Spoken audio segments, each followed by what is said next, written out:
Olá, pessoal, tudo bem? Meu nome é Sara, sou aluna do 8º semestre de licenciatura em Química. E hoje nós vamos conversar um pouco sobre a química dos refrigerantes. Antes de nós entendermos o que é um refrigerante e por quais componentes ele é formado, vamos entender qual foi a história dele, como que surgiu. Essa bebida ela foi criada em 1772, quando o químico inglês Joseph Priestley desenvolveu uma forma de gaseificar a água mineral. A partir disso, vários avanços foram feitos, porém a primeira indústria de refrigerante surgiu apenas em 1871 nos Estados Unidos. No Brasil, os primeiros registros surgiram em 1906, sendo que somente a partir de 1920 é que o refrigerante entrou mesmo de fato na cultura dos brasileiros. Uma grande curiosidade é que o Brasil é o terceiro produtor mundial de refrigerante, ficando atrás apenas para os Estados Unidos e para o México.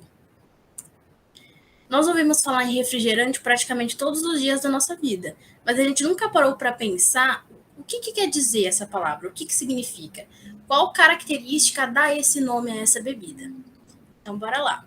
Refrigerante é uma bebida não alcoólica, carbonatada, com alto poder refrescante encontrado em diversos sabores. Qual é a composição do refrigerante? O refrigerante é composto por água, açúcar ou edulcorante, concentrados, acidulante, antioxidante, conservante e dióxido de carbono. Nós vamos entender um pouquinho o que significa cada um desses compostos e de que forma cada um deles contribui para o resultado final do refrigerante. Vamos lá. A água é o componente encontrado em maior quantidade no refrigerante. Porém, para que seja utilizada, ela precisa seguir alguns requisitos na produção do refrigerante, como, por exemplo, baixa alcalinidade. Por que ela precisa ter baixa alcalinidade?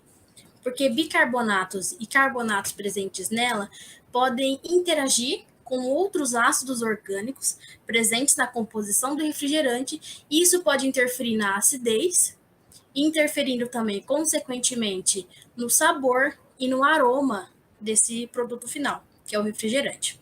Precisa ter baixa concentração de metais também, porque metais como ferro, manganês e cobre, eles aceleram o processo de oxidação.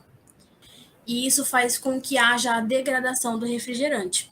A concentração de cloretos e sulfatos, ela tem que ser bem dosada, porque como ela é responsável pelo sabor do refrigerante, caso tenha em excesso, pode maximizar alguma característica que não é interessante para o produto final. Precisa ser controlado também a concentração de cloro e fenol, porque além dos dois interferirem no sabor, porque o fenol ele tem um sabor bem característico, e o cloro ele garante um sabor meio de remédio também para aquilo que ele está inserido. E além disso, o cloro também pode alterar a cor do nosso refrigerante devido à reação de oxidação também que ele provoca. Além de todos esses quesitos de concentração, a nossa água também ela tem que estar límpida, inodora e livre de micro-organismos. Açúcar e edulcorante. O açúcar é o segundo ingrediente em maior abundância no nosso refrigerante. Ele confere o sabor adocicado, incorpora o produto juntamente com o acidulante, fixa e realça o paladar e fornece energia. O açúcar mais comumente utilizado nos refrigerantes em gerais é a sacarose. Porém, nós também temos no mercado refrigerantes de baixo teor calórico, que são chamados os refrigerantes diets. E nesse caso, não é a sacarose que é utilizada. Ela é substituída por edulcorante, como por exemplo a sacarina, o aspartame e o cimato de sódio. Aqui eu trouxe para vocês um comparativo para vocês terem uma noção de quanto açúcar é inserido no refrigerante.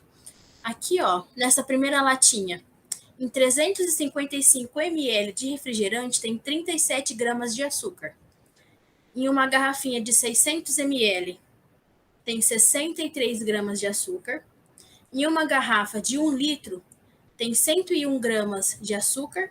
E uma garrafa de 2 litros, 210 gramas de açúcar. É muita coisa, né, gente? Concentrados. Qual que é a função dos concentrados na composição geral dos refrigerantes? Eles conferem um sabor característico à bebida.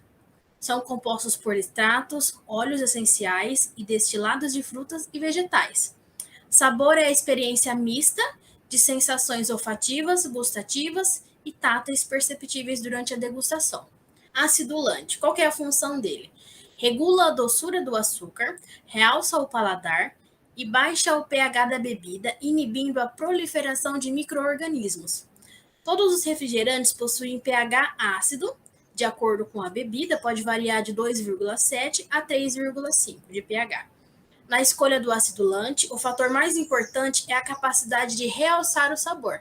Eu vou dar alguns exemplos para vocês de acidulantes que são utilizados nos refrigerantes que nós tomamos. O ácido cítrico é obtido a partir do micro-organismo Aspergillus niger, que transforma diretamente a glicose em ácido cítrico. Ele é encontrado principalmente em refrigerantes de laranja, refrigerantes de limão, por exemplo. O ácido fosfórico apresenta maior acidez dentre todos aqueles utilizados em bebidas, e é utilizado principalmente nos refrigerantes do tipo cola. O ácido tartárico é usado nos refrigerantes de sabor de uva, por ser um dos seus componentes naturais. Antioxidante. O antioxidante ele previne a influência negativa do oxigênio na bebida. Aldeídos, ésteres e outros componentes do sabor são suscetíveis à oxidação pelo oxigênio do ar durante a estocagem. A luz solar e calor aceleram as oxidações. Por isso, os refrigerantes nunca devem ser expostos ao sol. Os ácidos ascórbico e isoascórbico são muito usados para essa finalidade. Porém, vocês podem lembrar também que o ácido ascórbico é a principal fonte de vitamina C. Mas no caso do refrigerante, essa não é a preocupação. Ele é utilizado mesmo para poder desacelerar esse processo de oxidação. Conservante. Os refrigerantes são sujeitos à deterioração causada por leveduras, mofos e bactérias, provocando turvações e alterações no sabor e no odor. O conservante visa inibir o desenvolvimento desses micro-organismos. Vou dar alguns exemplos para vocês de conservantes que são utilizados na produção do refrigerante. Benzoato de sódio. Ele é advindo do ácido benzoico. O ácido benzoico atua praticamente contra todas as espécies de micro-organismos. Sua ação máxima é em pH igual a 3. É barato e bem tolerado pelo organismo. Como esse ácido é pouco solúvel em água, é utilizado na forma de benzoato de sódio. Uma curiosidade é que no Brasil esse conservante ele é permitido com um limite de 500 mg a cada 100 ml do refrigerante. Um outro conservante também bastante utilizado é o sorbato de sódio. Ele é advindo do ácido sórbico. O ácido sórbico ocorre no fruto da tramazeira. É usado como sorbato de potássio e atua especificamente sobre bolores e leveduras. Sua ação máxima é em pH igual a 6. No caso desse conservante, o limite permitido é de 30 mg por 100 ml do refrigerante. Por último, e sim, mais importante, é o dióxido de carbono. Não sei se vocês se lembram, mas no começo dessa aula, eu estava explicando para vocês que o refrigerante, uma das características dele é que ele é uma bebida carbonatada.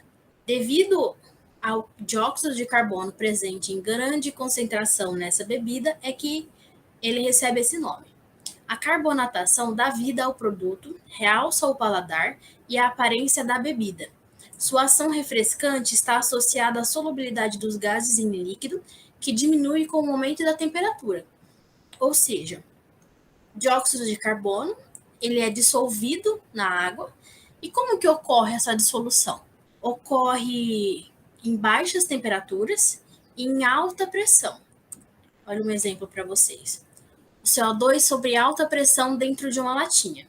Como vocês podem observar, quando a latinha está fechada, tem uma alta pressão lá dentro. Isso faz com que grande quantidade de CO2 fique dissolvido no líquido do refrigerante.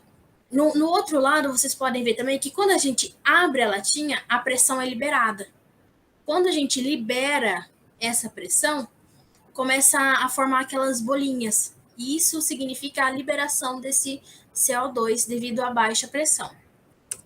Agora vamos para umas curiosidades. Não sei se acontece com vocês, mas muitas vezes quando nós ingerimos refrigerante dá uma vontade de arrotar depois. Tem uma explicação para que isso aconteça. Eu disse para vocês que refrigerante é uma bebida carbonatada, ou seja, possui dióxido de carbono dissolvido em água. Quando essa reação acontece, há a formação do ácido carbônico. E como é uma solução aquosa, há a liberação de íons H+, fazendo com que a solução fique ácida. Ou seja, o refrigerante ele tem um caráter ácido. Quando nós ingerimos essa bebida com uma concentração ácida, esse ácido proveniente do refrigerante entra em contato com o ácido clorídrico, que já está presente no nosso estômago, e aumenta ainda mais essa acidez do meio. Quando isso acontece, o equilíbrio ele se desloca de modo a consumir esse ácido em excesso. Quando isso acontece, o equilíbrio da reação ele se desloca para a esquerda, com o objetivo de consumir essa quantidade em excesso de íons H+, e, consequentemente, ele aumenta a concentração de dióxido de carbono e água. E é por isso que a gente arrota. Igual o docinho aqui do GIF que eu coloquei para vocês. Eu ouvi a minha infância inteira minha avó me falando: não bebe refrigerante, dá cárie, não bebe refrigerante, dá cárie. E eu nunca entendi o porquê que ela me falava isso. No nosso dente tem o famoso esmalte do dente. O nome do composto desse esmalte do dente é hidroxiapatita. Esse composto ele é representado pelo seguinte equilíbrio. Se vocês observarem, um dos produtos dessa reação é a hidroxila. Eu não sei se vocês se recordam, mas quando a gente ingere o refrigerante, há a liberação de íons H+. Então, hidroxila, íons H+, o que vocês lembram? Isso mesmo, água. Então, o que acontece? A hidroxila, ela reage com os íons H+ do refrigerante. Quando os íons OH- e os íons H+, eles se juntam, há a formação da água. Consequentemente, há a diminuição da concentração de íons OH- dessa reação. Então, para poder suprir essa falta, essa diminuição dos íons OH-, o equilíbrio ele se desloca para a direita, no sentido da desmineralização. Isso faz com que o esmalte do dente seja desgastado, deixando o nosso dente mais propenso à cárie. Uma outra curiosidade que eu trouxe para vocês também é como o nosso corpo responde à ingestão de refrigerante de acordo com o período de tempo. Então vamos lá. 10 minutos após de você ingerir o refrigerante, o que acontece? Você acaba de engolir algo como 10 colheres de chá de açúcar, que já é 100% da recomendação diária. Então, só de você tomar um copo de refrigerante, você já ingeriu a quantidade de açúcar que você poderia ter ingerido o dia todo. Bora lá. 20 minutos depois. O açúcar no sangue aumenta, ocorre um pico de insulina e o fígado transforma o açúcar em gordura. 40 minutos depois. As pupilas dilatam, a pressão aumenta e o fígado joga ainda mais açúcar na corrente sanguínea. Ou seja, então além daquele açúcar que você já tomou, o seu próprio corpo joga ainda mais açúcar na corrente sanguínea. 45 minutos depois, aumenta a produção de dopamina com efeito similar a uma dose de heroína. Tá ficando bom o negócio, né?